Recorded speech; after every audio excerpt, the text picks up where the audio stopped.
Welcome, welcome to the Color Whisperer Show, where we talk about all things home and healing. And today, I'm a little more casual today, but our topic today is about good energy. You see my shirt I got for Christmas. I'm very excited about it. So today, we're going to talk about good energy and how much that impacts your life. And what if you're depressed? What if you're feeling stuck? How do you get out of that bad energy and create the good energy? And today we are honored to have the wonderful Shantana Talise with us, and she is an amazing healer. And she's going to help us get a little prosperity for the new year. Everybody's making New Year's resolutions, and one of the big ones is how do I make more money? So that's one of the things we're going to talk about today. How do you make more money? How to get rid of the blocks that are preventing you from making more money, and how to create that good energy so you attract more money. All right, Shantana, welcome, welcome. Hi. Hello, hello. It's so good to see you. You're so good to see you too. Thank you for having me. So let's first of all let's talk a little bit about like how did you get to this, and you do some wonderful healing. So maybe we should talk a little bit about the kind of healing you do, and then how did you get there? Like, how did you know that this was your calling? Um, I've actually always known Okay. since I was a child. I'm a channel. Let me start from there. So I'm a spirit channel. I channel with higher dimensional beings like angels and ascended masters, all those guys. And growing up, I always seen dead people. So I'm a medium as well. I just don't practice, but I always seen dead people. I would black out and go into a trance. And since the time my dad said it started when I was 2, Wow. so it's always been a huge part of my life. It wasn't until I got older and started working with light energy and learning how to do healing and actually how to work with it instead of just letting it control me that it. So it's been I don't know, going on 7 years now, 7 or 8 years that I've been pretty big into it. And Yeah, I know as my healing powers expand, there's often a sense of like, okay, this is wonderful, and at the same time, it's like, well, wait, but now there's another side to it. Like I, I, at night, I have my own personal Dante's Inferno. And it's so I see all these beings, and it's like, okay, am I supposed to fix this? Like there's so many questions. When it first started, it was kind of scary for me. And I'm like, okay, am I supposed to fix this? Are they trying to tell me something?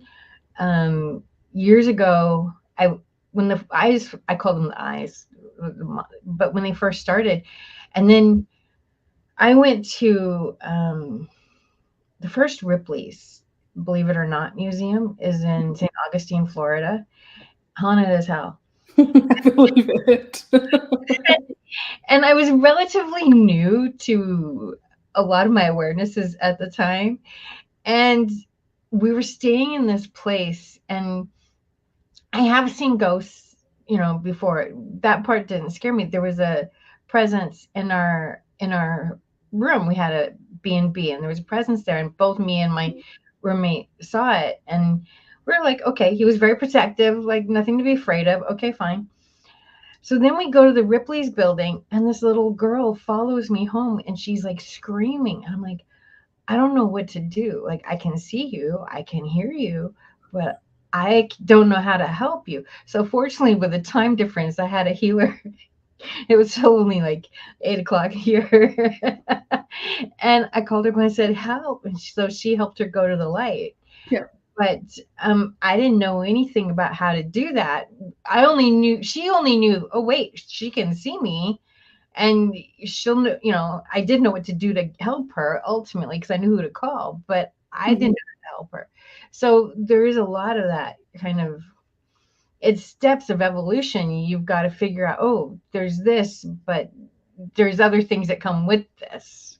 Yes, there Yeah, really is. There's the good and the bad. absolutely. Absolutely. So tell us a little bit about, uh, the kind of healing you do, because I do think you do some stuff that's rather unique. And the channeling, well, maybe we should go into, because your brand is Path to I'm sorry, Path to Prosperity. That's my Facebook group. My brand is Shantana Okay. Space Healing. Like I have a Okay. Facebook page and all that. Okay. But um And you channel with people's guides on how to move their businesses forward. So yes. let's talk about what that is.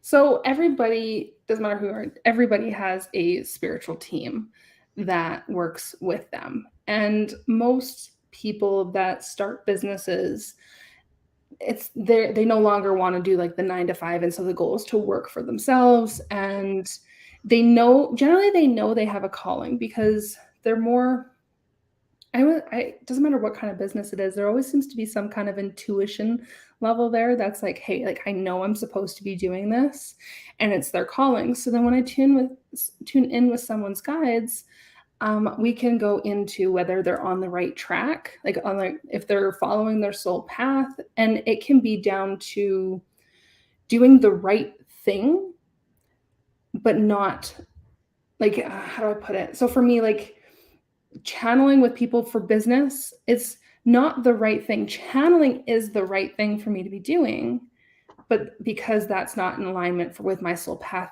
correctly, like I'm supposed to be teaching, it's different. So like you can be doing the right thing, but not the exact right thing at the same time. And so it kind of gets confusing. So that's where I channel with people's teams, and I can be like, okay, like this is what you're supposed to be doing right now, where you could be supposed to be holding healing circles, or like just doing any kind of specific thing like group healing, and they'll be like, okay, this is what you're supposed to do for right this moment, so that the universe can open things up and actually get you on the right path where you're supposed to be doing your color whispering. Like it's that's your calling, like the way you work with the energy, the everything. It is your right path, but sometimes you got to go off of it to let the universe open you up to the right level, right? So it's different for everybody. And sometimes it's just like they want to step out of a job and go into a business, but they have no idea what they're supposed to be doing. So I'll sit down with them, and their guides will give them like a complete download of like, okay, this is what you're supposed to be doing. And they'll bring me a program or a course or like anything, and they'll be like, you need to be focusing on this. And I've gone in with people and completely created spirit-led programs. So it's like down to the exact wording of meditations. When I've worked with people, it's like it's so specific how they're supposed to be working with it, how they're supposed to be working with people. And I specialize a little bit more in the spiritual businesses because that's obvious, that's what I know. But it's definitely a lot of fun, because then you get to see people actually, once they start opening up, and even a lot of it is mindset that people don't realize. Their mindset, and spirit will be like, okay, like you need to shift your mindset. And I feel like I'm always giving people crap, and I'm like, you're in a negative mind space, change it. It makes such a difference. And the thing is, like, I've always known, like, when I was a kid, I knew I was going to be an entrepreneur. Like in high school, I didn't know what it was. What are you going to do? I don't know. I'm going to be an entrepreneur. I don't know what I'm going to sell, but I'm going to do it. And when I found interior design, it was just like, this is everything I love rolled up in one ball. And, it was heaven. And it was really interesting. When I first started my business, I was in the most amazing networking group I've ever been in. And I'd been working for Closet World. And I joined the networking group to help with Closet World. And these ladies were like, Jeanette, you're better than Closet World. You need to be doing the whole house. You need to have your own business. And I'm like, well, that's the goal. And, so anyway, their encouragement helped me really start my business. And they gave me quite a few leads my very first year. They were probably 80% of my leads my very first year. It wasn't like a blockbuster money year, but it was still like, hey, this is real. People are helping me. And when I first started, I was like, the money's just going to come in. The money's just going to come in. But then as an entrepreneur, you kind of get beat up, and things like 2008 happen, and it's like you're busting your butt. No matter what you do, there's no money coming in, and you're looking around, and the sky is falling, the sky is falling, the sky is falling. Well, you can't listen to the sky is falling, first of all. A little red. It's been interesting because I've had times in my career where it's just like, this is gonna work. I just know this is gonna work. I know this is it. And then I've had other times when it's like, I'm doing. Why the fuck isn't anything happening? And so it's all about mindset and energy. So, and every entrepreneur goes through this. This is part of it's a great soul journey. It really is, because you have to stay strong no matter what. When the news is telling you the sky is falling and the earth is ending, then you have to sit there and go, wait, that's not my world. Yes. So how do you, when you're in that place where it's so dark and gloomy, and it's really hard to get out of it. So how do you help with that? Honestly, clearing, I know it's going to sound so simple when I say this, but just clearing chakras. Yeah. When you just get your energy cleared, because a lot of times, like even me, like you get into those slumps where it's like, oh, my world is ending. Nothing's flowing because there's no room in your energy to flow. You need to clear your energy, clear your chakras. Looking into, here's with blocks, there's good and bad with blocks. But the thing is people can get so focused on, oh, I have all these blocks, that they completely shut things off. And they create the block in themselves instead of focusing on, oh no, I'm this higher dimensional being. I'm this co-creator of my reality. I can create whatever I want. I can have whatever I want. And instead of having that abundance mindset, they were like, oh, I got to clear these blocks out. Well, you can spend years and years and years and years clearing out blocks. Trust me, I did it. And it's like, okay, well, you raise your vibration, so you do all the healing, but when you can actually just go, okay, like sometimes it's just a tune up. You just need to clear things out and let it go. And it could be things from childhood. It could be things from other lifetimes. And you just allow yourself to get that cleared out. And all of a sudden your energy will open right back up. And listening to spirit is the one thing I found. With a lot of the work that I do, I'm not a very patient person. I have my limits of patience. But I'm not always the most patient. And right. Doing the work I do, when you get into shifting energy and shifting even timelines and going into different realities, doing higher self embodiments, there's so many different things that I do, that it's there's a level of impatience where it's I want it right now. I want to be patient. I want it now. But there's also the contradicting energies of the collective, right? Because if the media and all that, if people are feeding into the fear that is being put out, it does lower the collective energy depending on how much. Yeah. But when we can raise ourselves up and be that beacon of light, we actually transmute a lot of that negative energy. And so then our world, because we step into that co-creator reality, our world begins to shift. So yeah. When COVID started, now I have a retirement home right behind me. Mm-hmm. And those first few weeks of COVID, there were days when all I could do is lay in my bed and transmute energy. And I'd already had COVID, so I wasn't afraid for the disease. Mm-hmm. I was more afraid of wait, this is going to lead to depression. This isolation. A lot of people who are lonely, this is going to really affect them. And, because for some people, just going to the grocery store and saying hi to the checker, that might be the only communication they get all day, or maybe they see their neighbor and people were just isolating.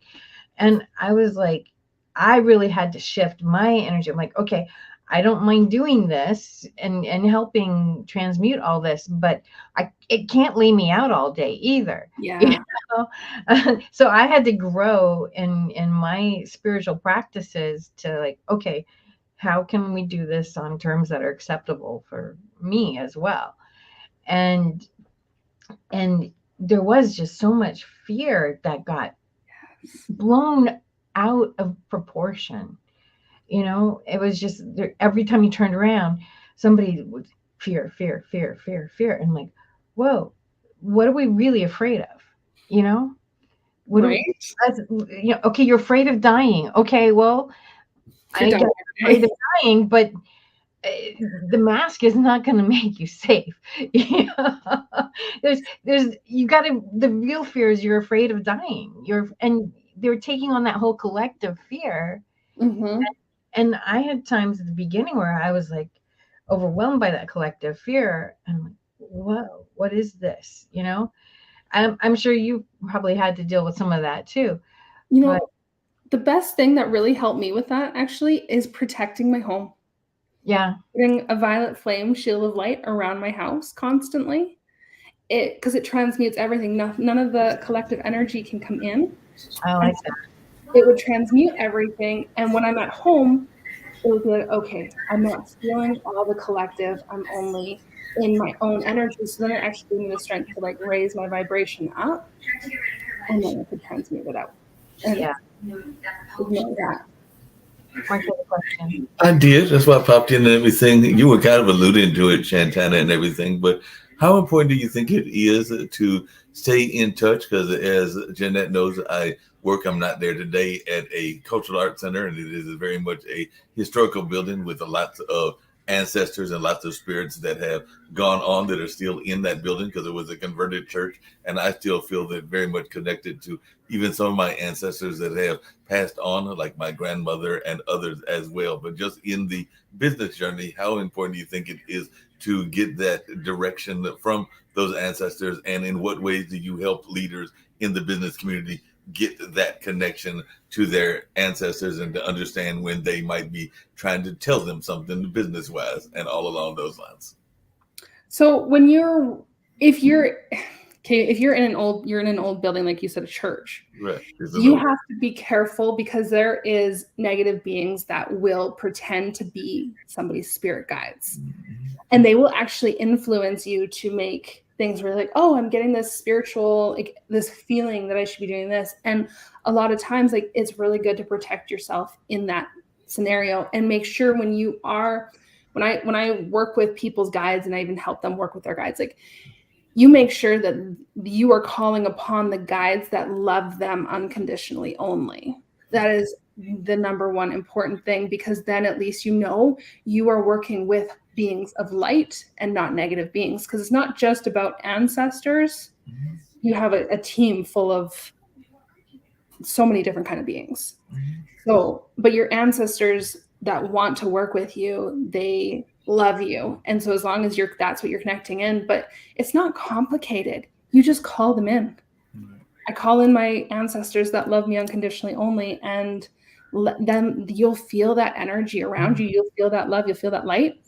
And then you can ask simply, like, and that's the thing, is people complicate it, but it's not complicated. You just ask, okay, can you give me guidance in my business for this? Give me a sign. And that is the simplest way to start working with them. And then as the connection with ancestors or other beings grows, because you open up your consciousness, that connection is able to actually grow, and you can get the words, like, because your psychic abilities open up. You can hear the words, or just the simple as that gut feeling. And in their business,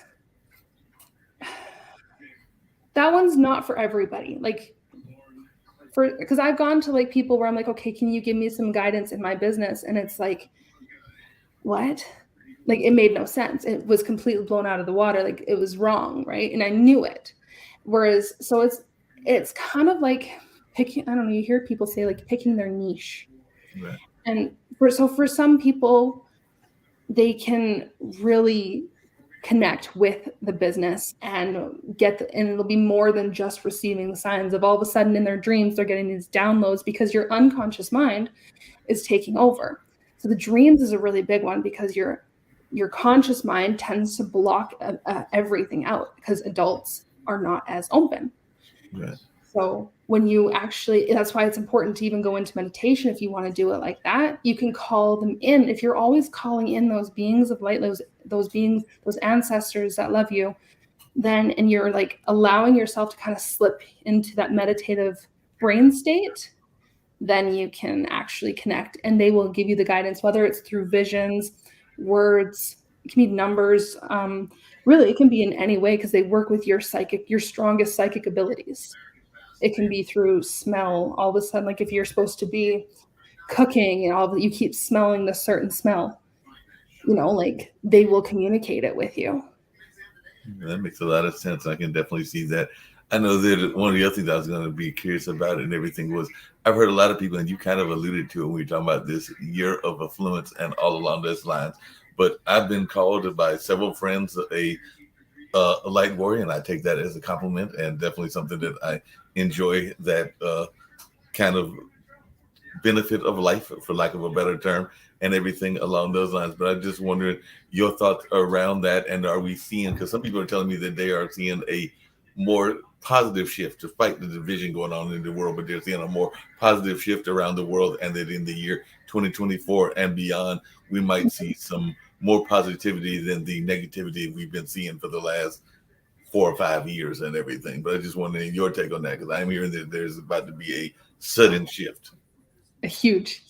The energy of 2023 is so low. It's so dang. It's just so ugh. And I'm dying to get out of it. I'm so excited because it's only a few days away, and I'm like, okay, because I was doing a session yesterday, and she's like, okay, like when do you see this coming? And I'm like, I honestly cannot see much past 2023's energy, because 2024 is so potent, but it's not like it's coming, but we have to, it's like a shifting of realities almost. So like, this is where you kind of get into your timelines too. So like when timeline shifting is a really big thing that I do, because, well, I love it.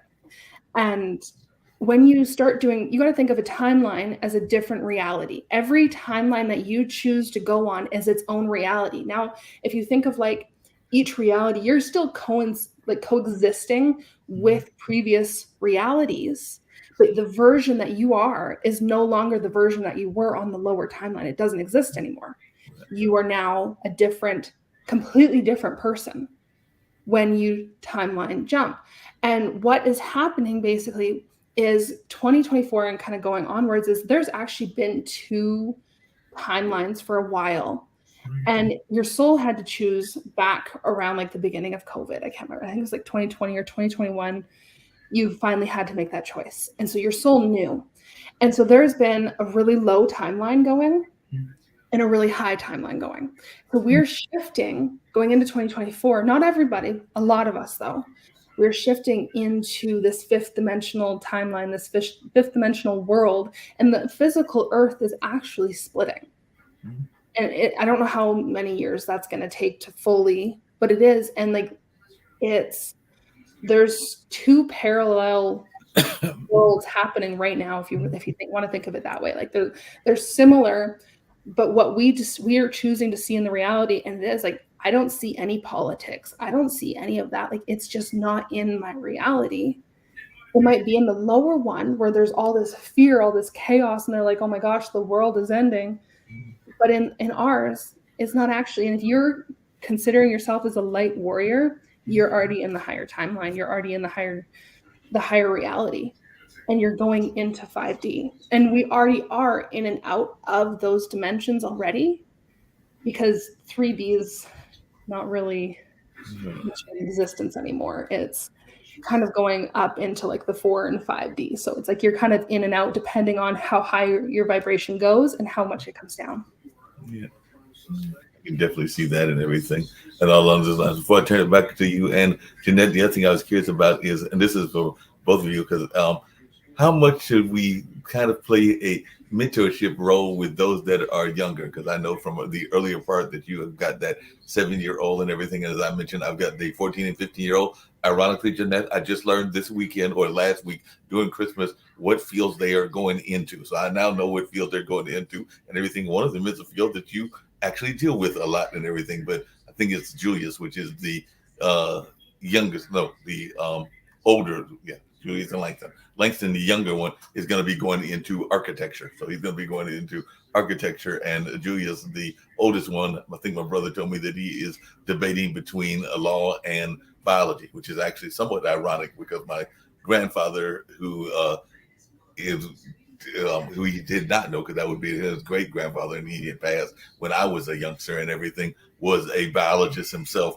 and actually was the person that our HBCU, or one of our HBCUs here in Durham, is the biology building is named after him. So he may be following in his grandfather's or great grandfather's footsteps, and all along those lines, if he decides to go that way versus law and everything. But I just wondered, how much should we be trying to encourage, and how should we encourage the kids that are thinking of their path and now as well? Because like I said, you've got the 7-year-old, and I've got the 2 that are teenagers, which means they're about to be adults. I might answer that one. How would you answer that? Yes, either one of you. Well, we have to be mentors. I mean, I have a niece and nephew. I didn't get to have kids, but I have a niece and nephew, and I always considered myself Auntie Mame. You know, my job was to teach them that they can choose a different path when they get older than the one that they were given. There were a lot of issues that they had to deal with that, you know, we did our best to teach them, hey, look, yes, you have to deal with this right now, but at some point you get to choose how you want to live your life. And I tried to show them as much as I could different ways of what life looked like. And you know, right now I can't adopt you. I can't, I can show you these other things. And then when you get to be old enough, you can say, this is what I want from my future. Right. And I think that that's our job as adults and as parents, aunts, uncles, teachers. They're not ours to keep. We have them on loan. Our job is to raise them into full functioning adults. There are parents who want to keep them kids all their lives. That's not what it's about. We get the pleasure of raising them. And there's good and bad that comes with that. Right. But that mentorship is so important. And, you know, I look at, depending on what their home life is like, that's, you know, they talk about all the different privileges that people have. But honestly, the biggest privilege is love. Yeah. Do you have a stable parent? Do you have a stable relationship that you learn from? What is it supposed to be like? Do you have somebody that's teaching you good self-confidence? Do you have somebody that can teach you how to handle money, how to have a good relationship with money? Do you have somebody that can teach you how to deal with difficult issues in a healthy way? That goes beyond any amount of wealth, power, color, creed. When you have a good support group, that is your biggest thing, because you can have all the money in the world, and you see it all the time. People, these rich, really wealthy people, and then their kids are messed up. Why? Because they were raised by nannies. A nanny doesn't care. They don't care. So it's that good support group, and that support group doesn't even have to always be mommy and daddy, because there's times when people get divorced for good reasons, but there has to be, that kid needs to feel safe. That's all a kid really wants, is to feel safe. We talked about this before. When a kid is born, so this is a really, it's design stuff, but it's fascinating. So when a child is born, the first thing it looks for is its mother's face, because that's when it knows it's safe. I'm going to be taken care of. I have food. I have shelter. My needs are going to be taken care of. And so I think too, you have a lot of kids that, they're born preemie, and they stick them in incubators, and they don't get that. They tell, now they know better. They say, okay, make sure you hold the kid. They look at the kid. That's why I have rites of passage once a month at our school. Oh, that's awesome, Daphne.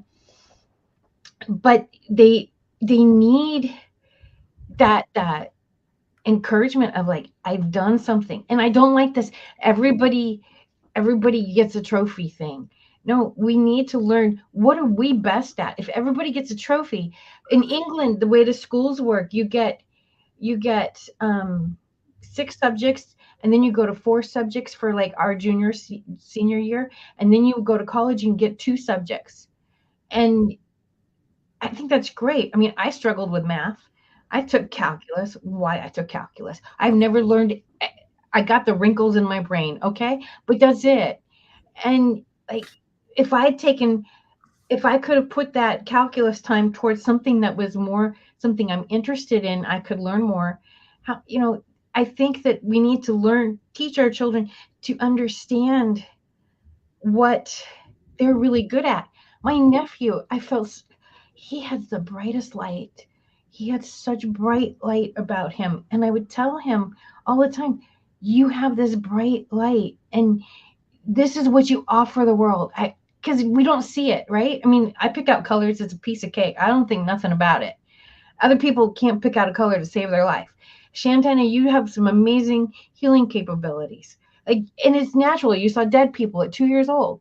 You didn't even, probably, how old were you before you even realized not everybody saw dead people? I mean, we don't see our own best qualities because they come so easy to us. Mm-hmm. So my nephew would sit there and he'd tell me, oh, Jeanette, I'm nothing. I'm like, you are so not nothing. You have all these wonderful gifts, but he couldn't see it. In Judaism, when they do the bat mitzvah, there's this wonderful ceremony where the child, first of all, thanks parents, family, siblings for their gifts and what that child sees as how they've made the child who they are at that point. But the parents also come in and say, these are the things I see in you that I think are amazing. And to get that at 13, like you're awkward and crazy and like you hate yourself at 13, right? Your body's going through weird things you don't understand. And to have your parents come in with that powerful message of, I see a lot of good for you. It's incredible. Anyway, I'm very passionate about this subject, obviously. Yeah, no problem. That was a very passionate answer, and you deserve to have that passion and everything. Hey, Shantana, just really quickly, because you alluded to it earlier, everybody, I know I'll be guilty of it as well, is going to have these lovely New Year's resolutions. Among them is going to be to find success in money or success in general, and among them is going to also be to find love if you're not in that love space and everything. I know that's probably going to be on my list and everything. So what is are we doing it wrong in trying to channel these unrealistic things and everything? And if so, is that probably part of the problem? Because I know that I can almost run down the list. People's New Year's resolution is going to be to lose weight, to find love, to find money, to find a number of other things. But there are some that are pretty much common ones among our population and everything, whether it's in Canada where you are, or whether it's here in the United States. So is that part of what we're doing wrong? Is that we're channeling the wrong thing? And if so, what can we do about this? Change your mindset. So the thing is people, like just the way you said it, you want to find love, you want to find money. How about you already have it? Right. I'm already successful. I'm already rich. I already found the love of, or I already have the love of my life, or let the universe bring it to you. You don't need to find it. You don't need to put out that effort to find it. Right. Just attract it. Right. Because when you can just sit back and it. Pardon? It's about being it. Yeah. Because you can only have it if your vibration is at that point to actually receive it. Right.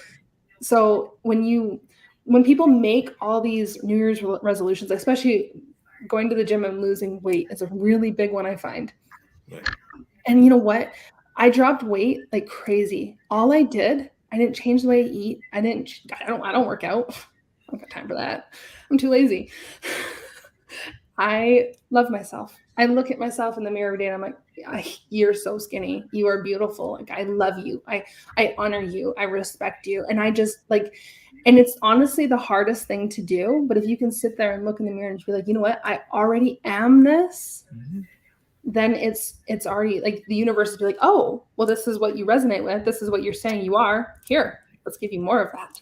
And then all of a sudden your whole reality will shift. You'll drop the weight. The money will just be there. Because when you allow the money to just flow and don't care where it comes from, you can set a money goal and be like, okay, like, I don't care where this comes from. I'm leaving it open to the universe, however it comes to me. But this is my goal this month. I want 10 grand, 50 grand, whatever it is. I want, and it'll happen. The universe will just make it happen if you are in alignment with it. And that is where, like, money blocks and stuff, like there are blocks, like you can have things that you take on from your parents. And so you can try and do it year after year after year, and you're not going to receive it because there's an actual core wound here that needs to be dealt with. And with money, if you actually look at your relationship with your father, that is the biggest one. Look at your relationship with your father, because that is the exact same representation that you have of a relationship with money. If you don't have a good relationship with your father, or say like your father was taken from you, or, like there's some trauma in that relationship, guarantee you that is what you need to heal so that the money can actually flow. And then even like you look at your relationship with your mother, and if it's rocky, if it's always a mess, that is your manifestation relationship. Because you're like, for women, you have a womb, like, and I know it's a little different for men, but for women, we manifest with our womb because we're going into that divine feminine energy. So like you have that balance of the masculine and the feminine. That's why it's important that a man be in his masculine energy and has a partner that can be in her feminine, because then it brings that balance, but you have it in each individual.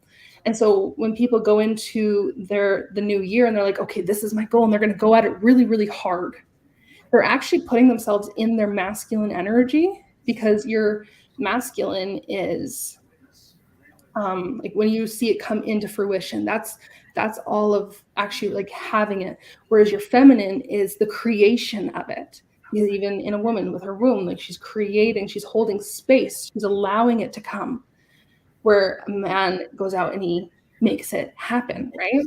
So if people go too much into that masculine energy and with their New Year's resolutions, they're not going to receive it the same, because they're not allowing the universe in and their guides in to actually help them hold the space to actually receive it. So within a month or two, they're giving up because, well, it didn't happen. It's not coming. Well, this sucks. It's now, then you're setting the presence for, okay, well, now it's going to be a crappy year. And instead of allowing that, understanding both energies and where you need to first energetically align and allow it to create and come, and then when you need to actually make the effort to. And Shantana and Jeanette, there's an old saying that's out there, and I sometimes wonder if we don't pay enough attention to that saying as well, because even in the energy within the finances and the affluence, there's an old saying that says not all money is good money. So sometimes I think you have to also pay attention to where the money sources are coming from, because sometimes they might be coming from a negative place as well. Because I know that there have been some opportunities that have been presented to me that I have turned down or have thought about turning down, because they weren't always feeling like they were in alignment with what I was trying to do in my life and everything. I just wonder your thoughts around that, because there's that old saying that not all money is good money, because sometimes the person that might be bringing you the money might have some negative energies or some energies that they've got to deal with as well. I feel like that kind of goes into like your relationship with money. Like you're getting these opportunities, but if you have a really good relationship with money and you're really positive, then those type of opportunities will present themselves. Right. But if you have a lot of money work that needs to be done, like I could go work, like I used to be in healthcare, I could go work in healthcare and I hate it, I dread it, but I've done it. And so it's like, it puts that negative pressure on your relationship with money, because you're like, hey, yeah, I'm getting paid, but it sucks. And so, yeah, it's completely out of alignment and it's not good. You could do it. But when you open yourself up to loving money and like respecting money and just understanding, like, and like saying to money, like, I love you, you're amazing, thank you for supporting me, then all those other things, they won't even, it doesn't matter. They're irrelevant. Yeah, because that becomes a excuse me, kind of a catch-22, what you just mentioned for some of my creative friends, because they sometimes feel that they have to go do what you just mentioned, feeding their soul in order to feed their stomach and everything. So I've got a number of friends that are in the creative space that are also working for Lyft or DoorDash or a number of other companies because they're waiting for that bigger opportunity to come that will feed more of their creative soul and their creative juices. But they also have to pay the bills, and in some cases they have big families. I know at least one gentleman that's got kids that he is somewhat estranged from, but he's still trying to work that out, even in dealing with the need for the money and the need for something to survive. So that part, that I think is what a lot of people were going through in the age of the pandemic, because I did see a lot of people where they were getting those quote unquote side hustles that weren't always helping their bigger vision. But then they're, I don't know how to put it. Then they're kind of like putting out that desperation too. Like if they can, as long as they're holding their energy up and they're like, okay, like this is just a temporary thing to help me get where I need to be. And they're holding that energy and holding that space to actually allow in what they want. Then, but what happens is people get so caught up in it. It diminishes the goal, because that energy, what is that saying? Where your energy, what is it? Where your energy goes, or where your attention goes, the energy flows. Right. And they're like that. And so if they're in that negative, but then they're still like, oh yes, they have bills to pay, but how much is the resentment? And that puts out a lot of negative energy. Right. Yeah, because what they want isn't happening, so you're just sticking out all that. And so it's really important to understand that this is a temporary thing to get you where you want to be, and not let go of that hope, that love, that passion.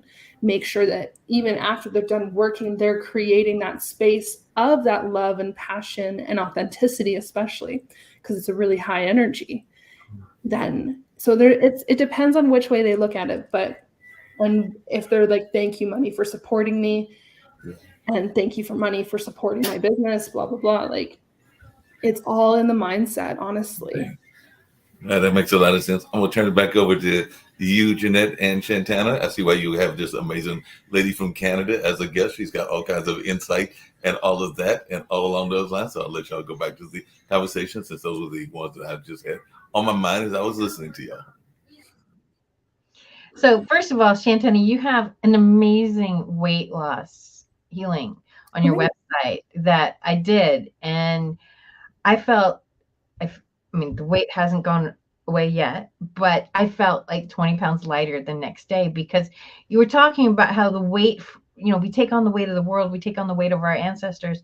So and that all affects our ability to bring in money too. If you're like, and I'm the eldest child, and a lot of times the eldest child feels like you do have the weight of the world on your shoulders, because you're always taking care of somebody, and we literally grow up taking care of people. So then when we get older, we still take care of people. It's true. It's true. It's true. It's like you can tell somebody's an older child or a younger child. I'm like, yeah, okay.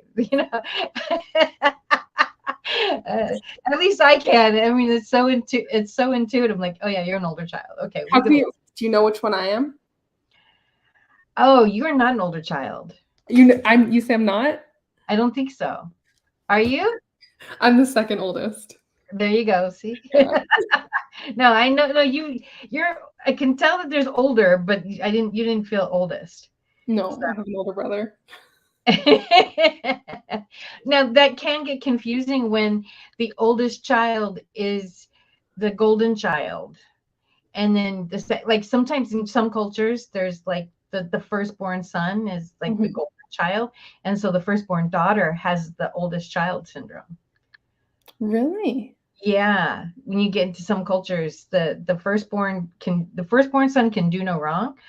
The second-born girl, she's got oldest child syndrome totally. Because she has to take on all the responsibilities. Yeah. Oh, yeah, I can see that. Yeah. but there is, I don't know, there's a kinship, I guess. You just kind of know.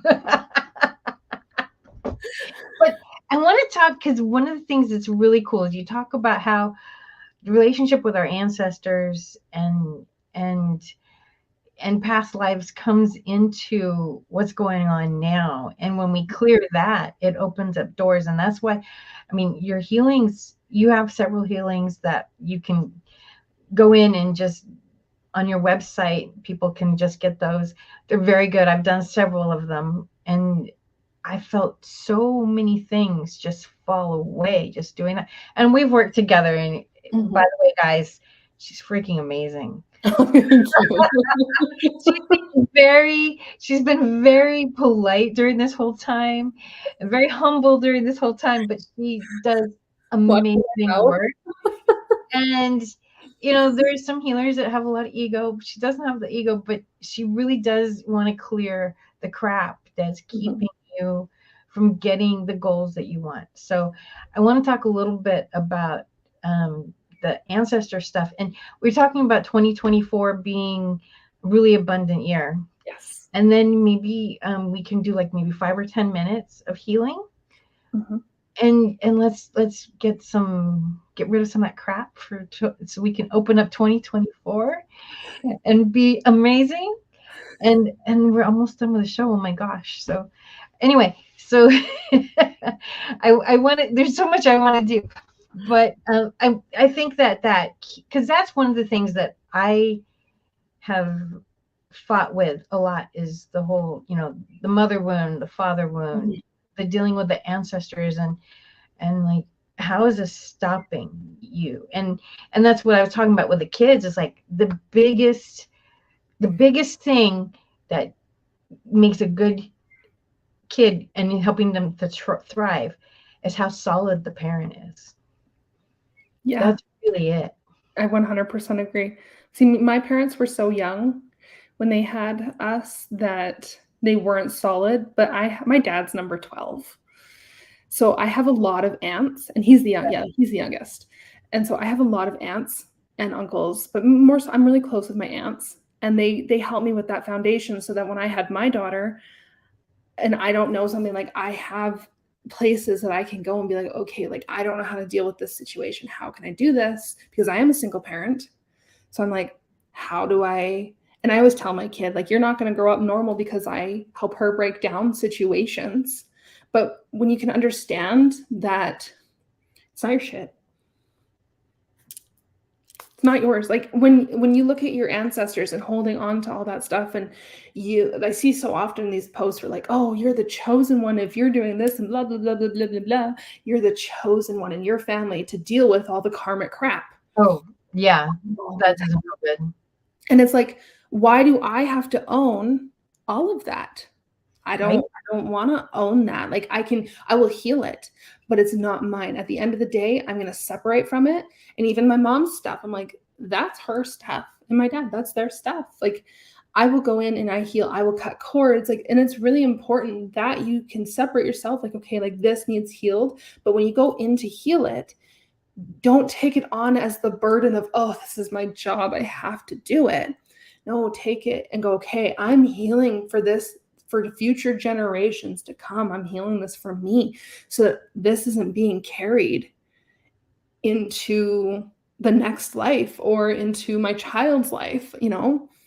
It's like, it's not just the ancestors. There's so many patterns that come up, especially with money, because they put money with self-worth. If I make a lot of money, I'm worth a lot. And it's not true.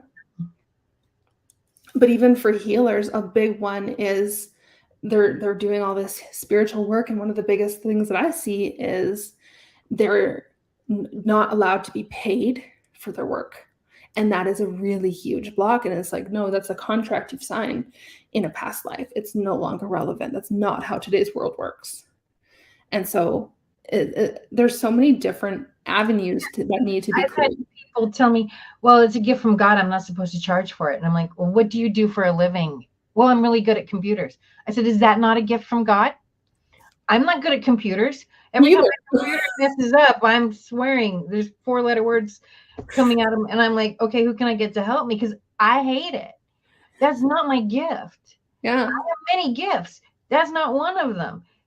Putting together furniture and like, okay, this is a gift from God as well. It's like, Mhm. what's the difference?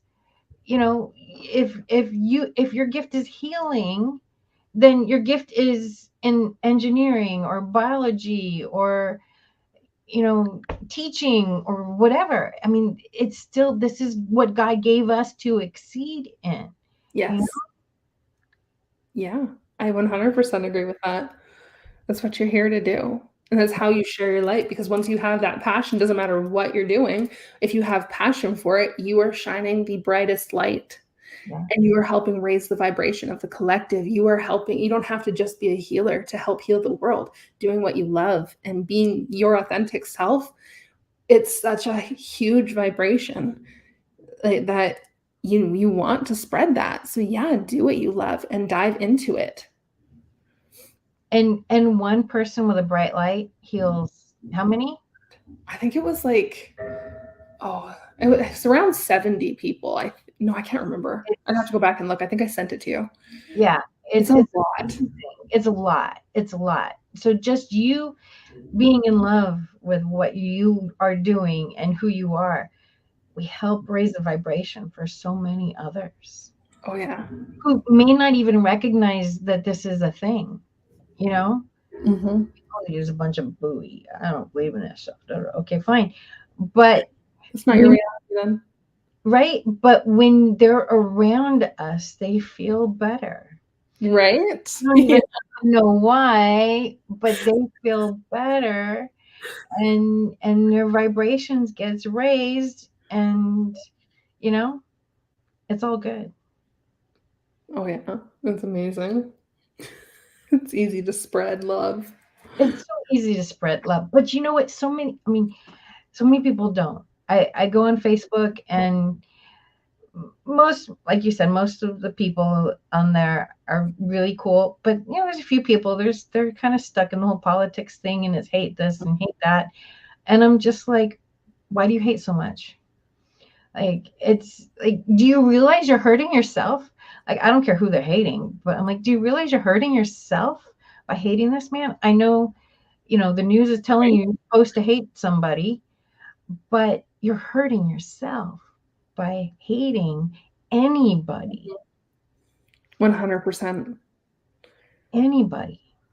I don't care what they did. You're hurting yourself by hating them. It's so true, though. It really is. And let go of that pain, especially if it's somebody close to you that really did. I mean, politicians, what do they really do to us individually? Who knows? But when it's somebody that's close to you, a family member, a dear friend, or somebody that, when they do really hurt you, you still have to, like, you don't want to be hating them either, and that's harder to let go of, but that's the healthiest thing, is to let go of it. Oh yeah. But sometimes it gets a little deeper than that. It's like, why do you need to hold that hate? What is the true, like, what's the actual core wound there? That Right. is, because they're just, what is the word I'm looking for? I can't even think of it. Like, not the mask. I can't think of the word. They're just the person that you're choosing to project that onto. But there's obviously something in people that's like, okay, like, I have to hate this person because. But because why? Because you had a parent that hurt you, because there's somebody that hurt you, because you come with something that's really dark. Like, there's obviously a core wound in there, probably multiple, that need to be healed so that they're no longer holding on to that. I have to hate this person. It becomes part of their identity. I mean, some people need to be sick because that's how they get. That's how they feel safe. And so, if you were abused by a parent, that becomes part of your identity. And if I let that go, then who am I going to be? Yeah, I was just popping in to tell you that you could go on, because there's the other show will be running later on in the afternoon. So if y'all wanted to go a little bit longer, you're perfectly willing to do that, because it's a very enriching conversation. By the way, the word I think you're looking for was projecting, because sometimes you will project onto other people those kind of things that are going on. Oh, I think he froze. Oh, cool. Thank you for letting us know because I was hoping your it would space go and all on a along little those. bit Yeah, more. no, The definitely hours wanted to went let by you know. really fast. It's like I said, go for an hour, 15 hour, 20 hour, and 30 minutes and all along those lines. I'm going to pop off again and let y'all finish the conversation. I did have one teasing question to ask Shantana because I've been thinking about it because it was also the line in a movie. Can't remember the movie and everything, but I love my grandmother dearly. I love many of my friends that have passed on and everything. I'm not sure how I would handle it if they literally walked in the room. And you said several times that you have seen dead people and all along those lines. So I want to know, how does this actually work and everything? Because if they walked in the room, I might have like a serious freak out moment and everything and all along those lines. So I just wondered how does this work in your life where you actually see dead people? When I was a kid, I used to wake up next to dead people every night. I'd rip my bed apart because they'd be in my bed, and I'd wake up ripping my bed apart. Now we got some boundaries, and like they'll walk through my room. They wake me up all the time in the middle of the night, and they just walk through, and I'm just like, peace, like go away. Or I'll like wake up because I feel them and they're in my house. Like it's a normal thing. Or like my uncle just passed, and I was texting another uncle, which was his brother, and I was texting him, and all of a sudden my uncle is like right there, and he's like, say this, and I'm like, that's relevant to him, but I'm like, okay, like I guess I'm gonna look like that person, but sure. and every time I would talk to a family member, all of a sudden he's like, oh, say this, and I'm just like, so it's like they show up, but I have a bit more of a wall between, because I think dead people are annoying because I used to work in an old folks home. Right. Dead people are annoying. I can see that and everything, so I'll let y'all go back to the conversation, but I just had to ask, because I'm going like, wait a minute, how does this work? Because I could see the energy, and I've definitely heard voices in the head, dreams, and other things that I felt were communications from folks that have passed on, but have not seen the physical person in that space.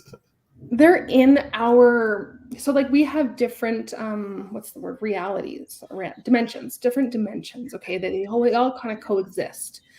Now, they always said, like before, it was like we're on the third dimension, so really low density, and then when you die, you have a life to live, like you go over, you're doing your thing, and you're not there all the time, like you're in the fourth dimension, and they can come back and like they can interact with us, they can help us, but like they're not there all the time. But if we're suddenly thinking about them, that's when they are kind of coming, they're present, they're trying to like communicate with us because they are around, because it's just a different dimension, but they do their thing. And then when they're ready to go forward, like, because we are higher dimensional beings, obviously, so like they can go into another life, they can stick around, they can help us, like there's so many different things that they can choose to do, because our lifespan for them is like a blip.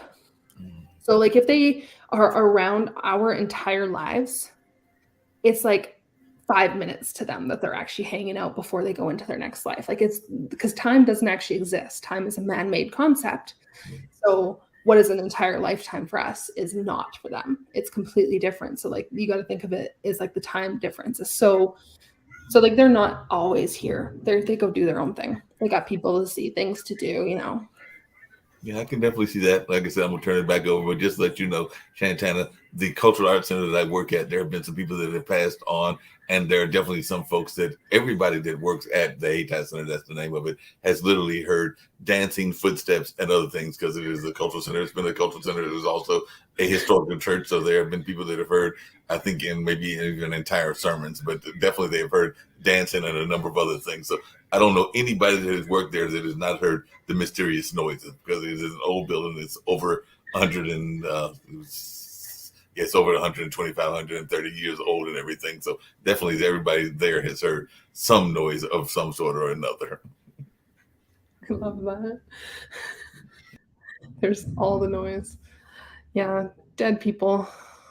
See, and I'll do a lot of house clearings. Yes. And there's not just like dead people that are in a house. Like I've come across like really like scary stuff, and the not like, it's just energies, different, like all kinds of different energies, and it's just it all becomes a part of it. It's just honestly sometimes it's what vibration are you on, because if you're in a house where you're fighting a lot, then that's what you're attracting in, right? And if you're not, then you're not feeding anything, you're not creating anything.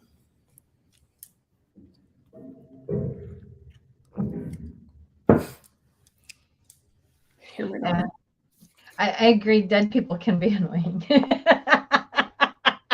I had one, it was so funny. I got in an Uber and the guy was like in his 60s and he was missing his dad. His dad had died recently and he was missing his dad, something awful.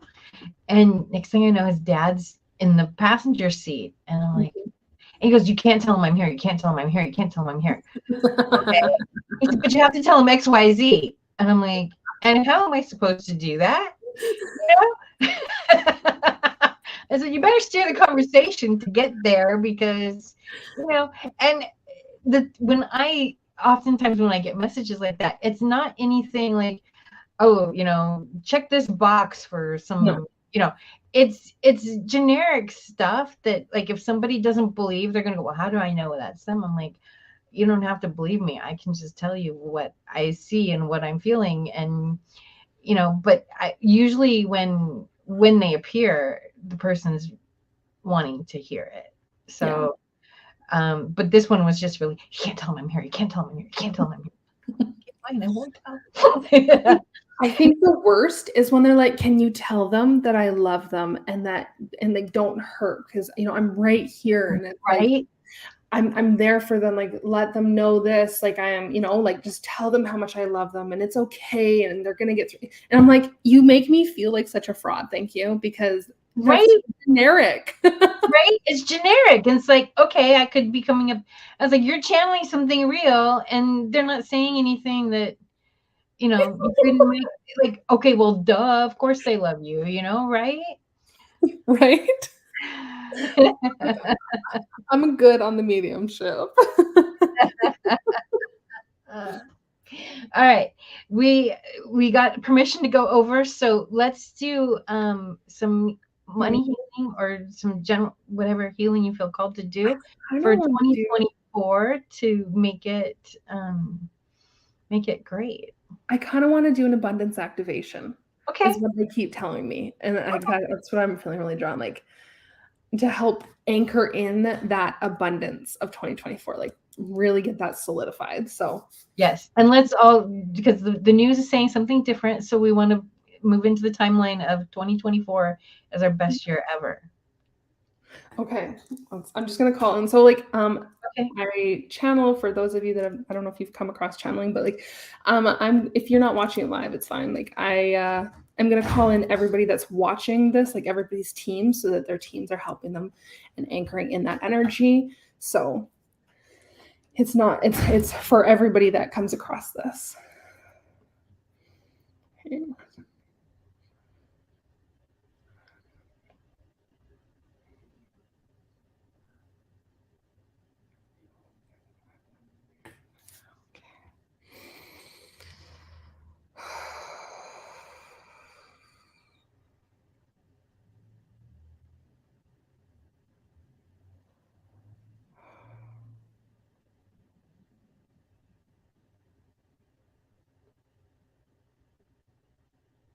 Okay, we're gonna clear it. They're saying they want to work with the grids. Like when you have like grids all over, they just kind of anchor themselves in. They're saying we're gonna clear out the old grids to start with. So I'm just gonna spend a minute doing that.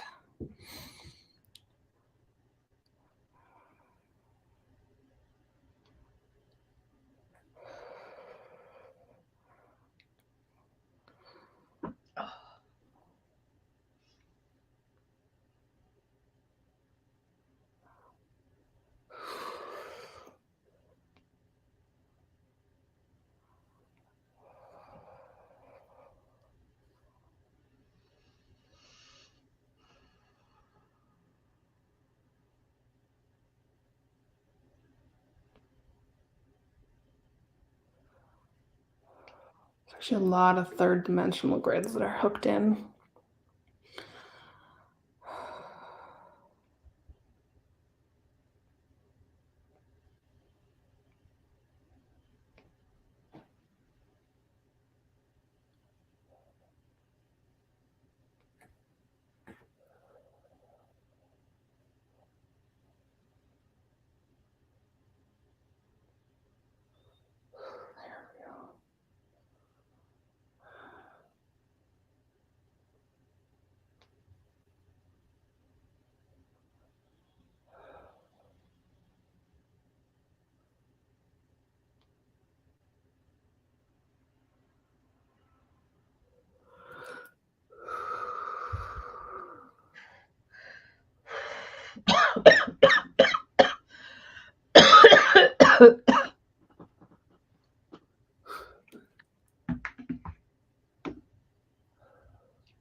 There was one, like, I'm so for so many, just at the bottom of your feet, like you're standing on this grid and it's just preventing you from like being abundant. Like it's such a, it's gone now.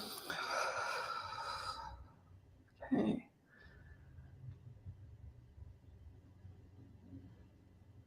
Okay, we're gonna anchor in some fifth dimensional grids and open up that heart space so that you're going into 2024 like with an open heart with that vibration and just receiving in that receptive energy.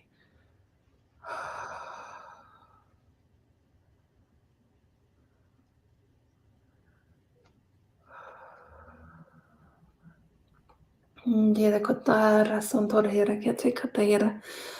Dara kora selera kiandari da kora salata katera shukotante. Ala tora salatera ketata andare kotata tata kitara kitara kitara. Ayondore shokora santa. Ayondore kandere siempre kiandere kitata tante kura. So that's light language, guys. So she's not. Kora salatera. It is actually a language. Anterior corasiata tera kiantarera kuashiara katera hara hara hara hara hara nera kuanda siorashia tera kuashia kata ayo kuea shungodi hale tera hero kodiara siantera kura kura kura dira kodiara siana tera Kurandera haratia katera katera katera katera katera kate.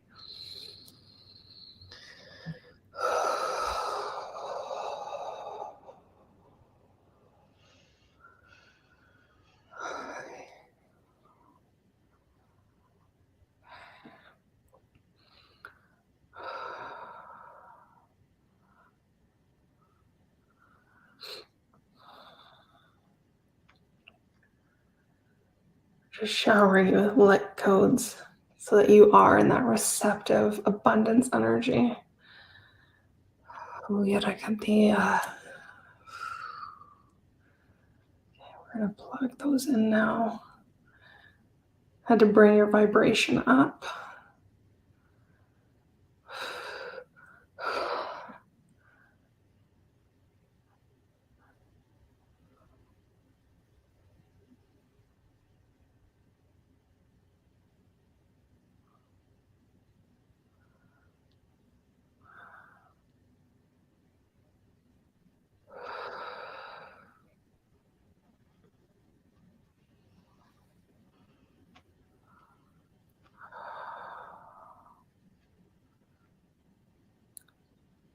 We're just going to expand your energy out. They're saying they want to do.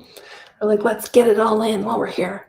Want to expand that energy so that you actually have the space in your energy field to receive.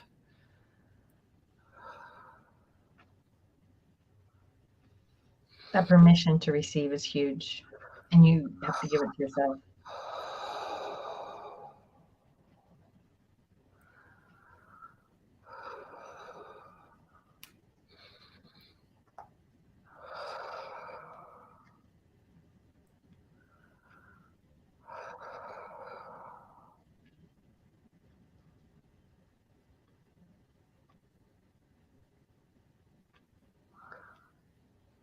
For some of you, there's so much restriction around your energy.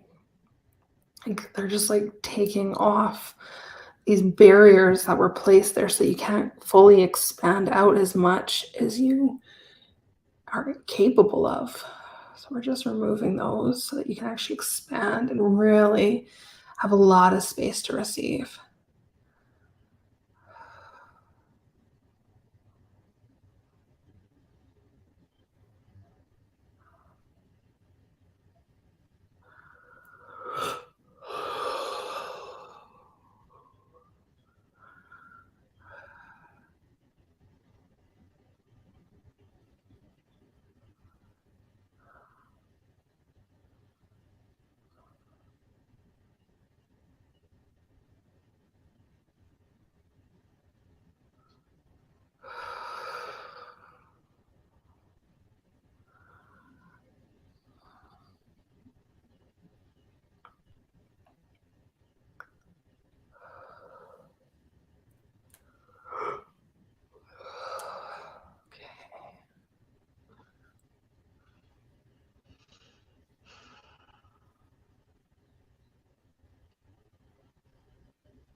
They're just saying they want you to say daily, like every day, I allow myself to receive every day.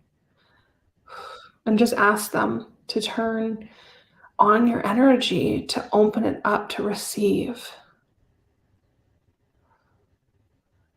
And then whenever you're manifesting, you can just ask that your energy be turned on to be like a beacon of light to receive whatever it is or whoever it is.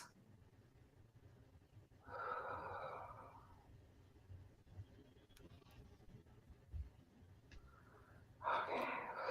There.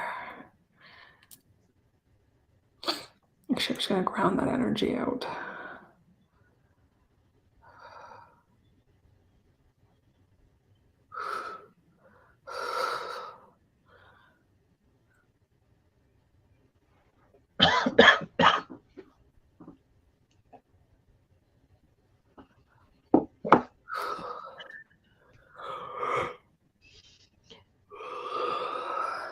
So if you're going through something like I cough when I'm getting rid of stuff, you may be yawning, you may, your body may be like a chiropractic, adjustment. You may have some emotional stuff that comes up. It's all normal. It's all healthy. Just let it go and you'll feel better.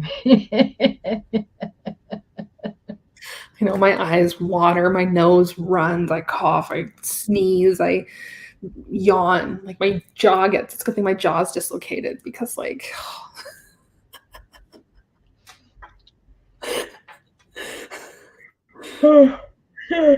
Goodness. Well, that was really powerful. I felt a lot from that. So hopefully, this is a great way to start off the new year. This was a wonderful, let's bring abundance of 2024 in. Yay, yay, yay. So Shantana, I want you to take a few minutes and plug, because you've got so many amazing programs on your website to help with money, to help with weight loss, and so much more. So just let's tell them all about what you do and what you offer, and go ahead and plug yourself. Your website. Okay, my offerings. I have a few. If you want to step into the new year and really embrace that abundance, I have a couple, and even business-wise, like right now I have a lot of business programs out, courses you can take. I have some that are lower spectrum. I just put one out. What is it? Your Richest You. And it's really cheap. I wanted to make something small so that people can step into the new year with being the richest version of them. There's lots with activations, a lot more of energetic activations. I don't know. Well, I did one of your money courses. That was huge. Let go of a lot of stuff from my ancestors. Let go of a lot of stuff from past lives. I did your weight loss one. That was really amazing. I've done other weight loss healings, and I was like, whoa, Shantana went deeper than anybody else. So I'm good at that. That is my thing. I like it. I like it. Why sit and deal with the same problem for months? If we can get rid of it, let's get rid of it, right? So I can personally speak for those two. And then you also have a long-term course. Oh, I have my Abundance Mastermind. So all of my programs at the moment, because in the new year, like I think I told you before, like I'm shifting into some new avenues. So all of my stuff now is like, I have my Abundance Mastermind. It's a 6 to 7 month course. Like it's 6 months of activations, healings. And it's a lot. Like I had those that have taken it, like the shifts in their lives, they were like, holy crap, like what happened? Like astronomical. So like you get a lot of like, if you're ready to like step up, I recommend my Abundance Mastermind. And it's all you, like that one's a 7-month one. You get a whole library of videos, activations, all of that. And that's how most of my stuff is set up. I have other courses that you get for like a lifetime. Like if you want to learn to take care of your energy, courses on abundance, courses on the Akashic Records. Like there's different ones.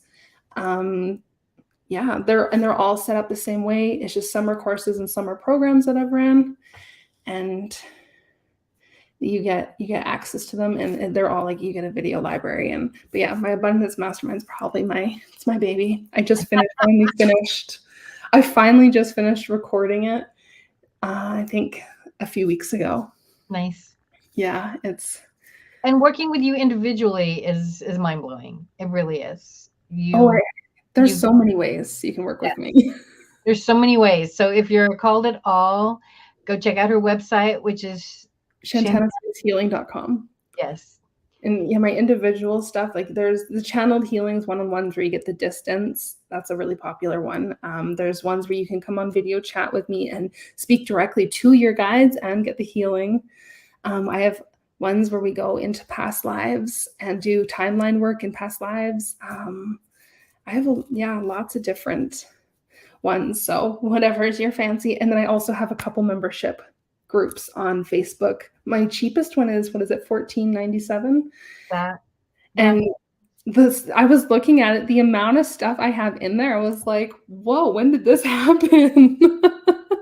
Like, it's just, there's so much, and it's only $14.97 a month. Like, it's so cheap. And then I have another one that is specific to, that I do with somebody. So like, I have it where I'm doing the energetics, a lot of the energetic shifting, meditations, working with your money story. And then my partner is very corporate. She always says she was in corporate America, so she knows the business end in that way.